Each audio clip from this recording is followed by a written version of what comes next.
Hello and welcome to Firstpost Spotlight, where we bring you stories that matter to you from all across the world. From breaking news to the day's biggest controversies, we shed light on issues that shape our world. I'm Alison LaGrange, live from Durban, South Africa. Let's begin with the top headlines. In India, the annual Amarnath Yatra begins amid heavy security cover. This comes a day after an encounter broke out between security forces and terrorists in Jammu and Kashmir. Hong Kong proposes to tighten prison rules, restricting prisoners from seeing certain visitors and lawyers. Officials say these changes are needed to combat national security risks. South Korea's parliament approves a revision to rules governing martial law, now barring any attempt to obstruct lawmakers from entering the National Assembly. Facebook owner Meta says it will appeal a $227 million fine slapped on it by the European Union after the bloc accused the company of breaking digital competition rules. And Liverpool and Portugal forward Diogo Jota and his brother die in a car crash in northwestern Spain, weeks after the star got married.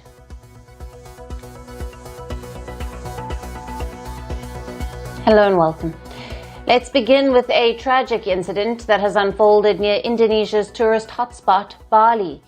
A ferry boat carrying 65 passengers and crew sank before midnight on Wednesday. The vessel was sailing from Indonesia's main island, Java, to the popular holiday destination, Bali. The incident has killed at least 5 people and at least 29 still remain missing. The cause of the incident?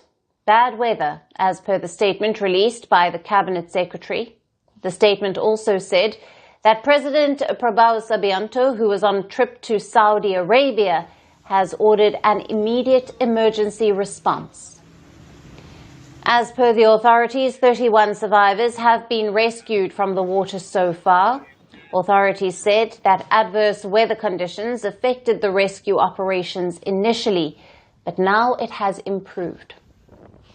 As per the rescue agency, 4 of the known survivors saved themselves by using the ferry's lifeboat and were found in the water early on Thursday. One of the survivors told the media that the ferry tilted and immediately sank. Reportedly, most of the passengers on the ferry were from Indonesia, and it is not clear yet if there were any foreigners on board the vessel when it sank. Now, reportedly, the ferry's manifest showed 53 passengers and 12 crew members, but rescuers are still assessing if there were more people on board than the manifest showed.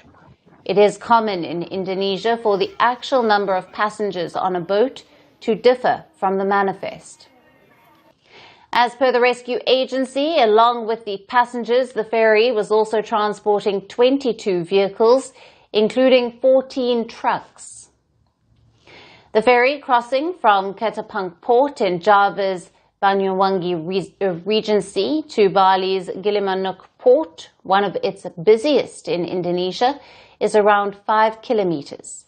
It is often used by people crossing between the islands by car. Marine accidents are not uncommon in Indonesia. These accidents occur partly due to lax safety standards and sometimes due to bad weather. In this case, the culprit is said to be the bad weather. Let's take a brief look at a few previous such accidents. In March, a boat carrying 16 people capsized in rough waters off Bali, killing an Australian woman and injuring at least 1 other person. In 2022, a ferry carrying more than 800 people ran aground in shallow waters off East Nusa Tenggara province and remained stuck for 2 days before being dislodged with no one hurt. And in 2018, more than 150 people drowned when a ferry sank in one of the world's deepest lakes on Sumatra Island. Now, coming back to the latest ferry sinking accident, rescue operations are underway, and this remains a developing story we will keep bringing you the latest updates.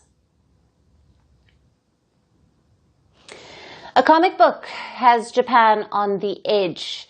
It predicts disaster, a mega earthquake, and the date, the 5th of July. This might sound like a plot for a disaster movie, but people are taking it seriously. Let me tell you what's happening. Now, Ryo Tatsuki, also known as New Baba Vanga of Japan, has predicted a disaster will strike the country on the 5th of July. The prediction appears in her 2021 manga, The Future I Saw. It was first published in 1999. And this is not your usual manga creator. She claims her comics are based on dreams, dreams that show her the future. And her track record? In 1999, she warned of a major disaster in March of 2011. 12 years later, it happened. The devastating Tohoku earthquake, a magnitude 9 quake, triggered a tsunami and killed 18,000 people. It also led to the Fukushima nuclear meltdown. This made Tatsuki famous not only in Japan, but in other parts of Asia like Thailand and China. Now, fans also believe that she had predicted the death of Princess Diana, Freddie Mercury's passing, the COVID-19 pandemic.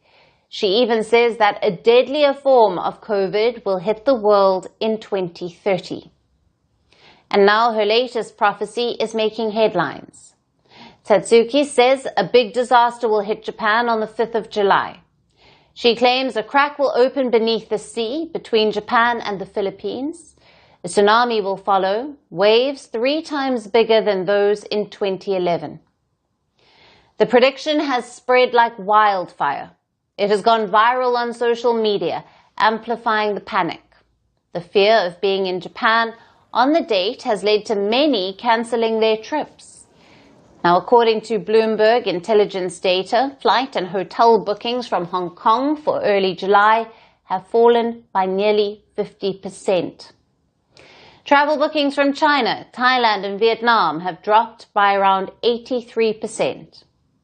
The fear started as fiction, but now it's hurting Japan's economy, and the timing could not have been worse. Japan was just bouncing back from the COVID-related travel shutdown. Now the fear of a big one is emptying flights and hotels. Tatsuki was recently asked what she thinks about these cancelled trips. She said, "I view it very positively." But she also urged people not to be overswayed by her dreams and act according to expert opinion. Japanese authorities have addressed the issue. Miyagi Governor Yoshihiro has called it a rumor. He said that there is no reason to worry as the Japanese people are not fleeing abroad. Seismologists have long warned that accurate prediction of when an earthquake might strike is not possible. The science just isn't there yet. Over the past 2 weeks, more than 900 small quakes have rattled Japan's southern islands. No major damage yet, and the country's meteorological agency admits that it does not know when the quakes will end. Even today, a strong quake jolted the Tokara Island chain. Authorities urge the 89 residents on the island to evacuate. Now, according to Mainichi Shimbun, around 740 quakes have occurred across the island chain in the 10-day period up to Tuesday. The quakes were all recorded as 1 or higher in the Japanese 7-point seismic intensity scale. For Japan, sitting on the Pacific's ring of fire, earthquakes are a part of life. They face about 1,500 tremors a year. But predicting the next big one, science says it's impossible. And for our next story, let's shift our focus to the West Philippine Sea, where the US is stepping up its presence to counter Chinese aggression in the contested waters. In the latest, the US Navy aircraft carrier, the USS George Washington, is conducting patrols in the West Philippine Sea. The commanding officer of the US warship told media that this is a routine and typical patrol that demonstrates Washington's commitment to a free and open Indo-Pacific. Experts say that the patrols conducted by the US warship in the tense waterways show Washington's long-term commitment to the Philippines. The George Washington is accompanied by other vessels from its strike group, which are operating nearby. The nuclear-powered US carrier has arrived off the Philippine capital for a port visit, and this marks the carrier's first visit to Manila since resuming its forward deployment in the Pacific last year. The presence of nuclear-powered aircraft carrier in the West Philippine Sea comes at a critical time. China continues to rapidly upgrade its naval forces, flex its military muscle in the Pacific, and bully its neighbors over territorial disputes. In the latest, China's first domestically built aircraft carrier, the Shandong, sailed into Hong Kong on Thursday. Beijing has said that the Shandong and its escort vessels, which include the destroyers Zhangjiang and Yan'an and the frigate Yongchen, will visit the Chinese finance hub for 5 days and host tours and cultural exchange activities. The Shandong's visit came days after it concluded combat drills in the Western Pacific alongside China's first aircraft carrier, the Liaoning, and China's third and more advanced carrier, the Fujian, which is undergoing sea trials. Now, Beijing seeks to expand its reach in the Pacific and challenge a US-led alliance. As per a report by the US Department of Defense, China numerically has the largest navy in the world, with a battle force of more than 370 ships and submarines. Last month, China conducted dual carrier exercise in the Pacific. It was the first of its kind and further rattled Beijing's neighbors. Japan said that the exercise reflected Beijing's intentions to improve operational capabilities in distant areas in the Pacific. The Shandong was also reportedly present in Philippine waters in April during a joint US-Philippines military exercise. In that same month, the vessel also reportedly took part in drills, testing the Chinese Navy's ability to blockade Taiwan. Tensions remain high in the Pacific. China wants to dominate the region. The US is ramping up efforts to counter its aggression, and Beijing is clearly not liking it. And Italy's jails are full. Suicides are rising. The system is cracking. And Prime Minister Giorgia Meloni is sending more people to jail. It's a classic law and order crackdown. More crime, harsher punishments, and longer sentences.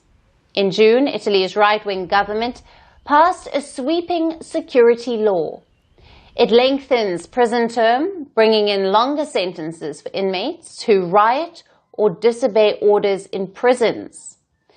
It also adds 14 new crimes, including the crime of injuring a police officer while on duty, and restricts alternatives to incarcerations.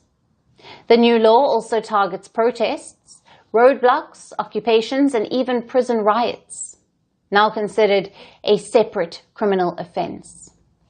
Supporters of the law say it's about protecting society. Meloni describes the law as a step toward public safety. She says the law is necessary to protect families, elders, and honest property owners. But the issue lies in the system itself.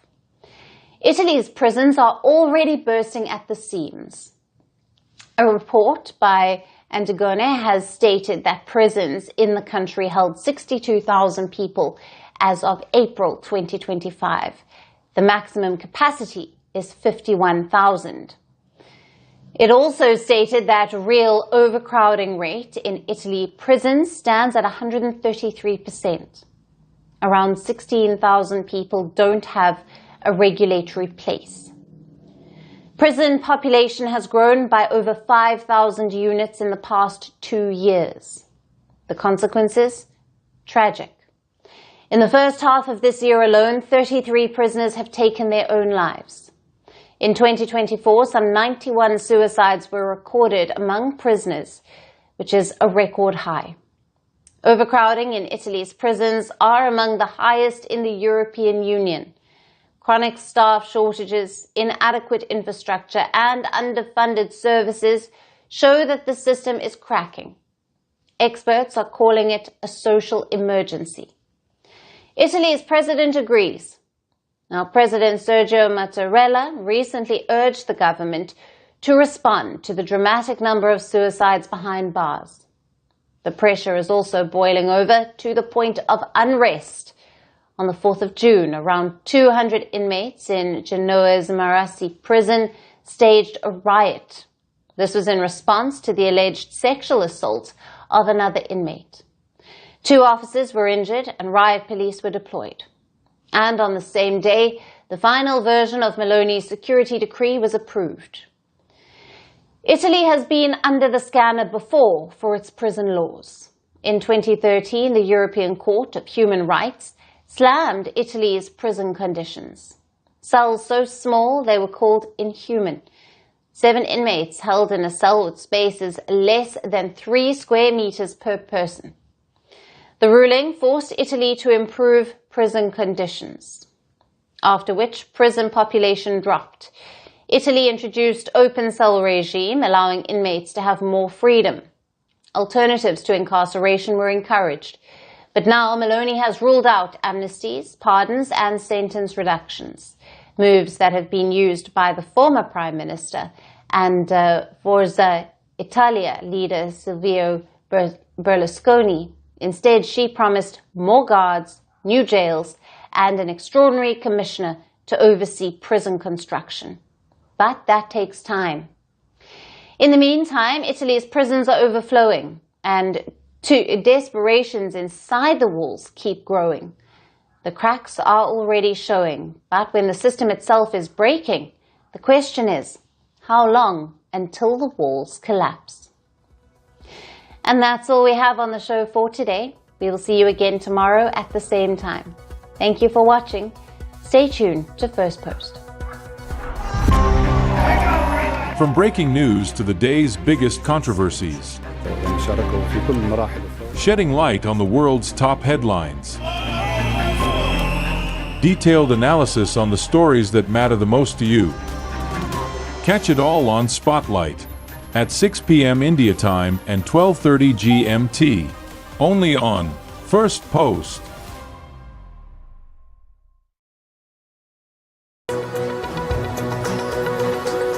Hello and a very warm welcome. I am Gushin Galan and you're watching Firstpost.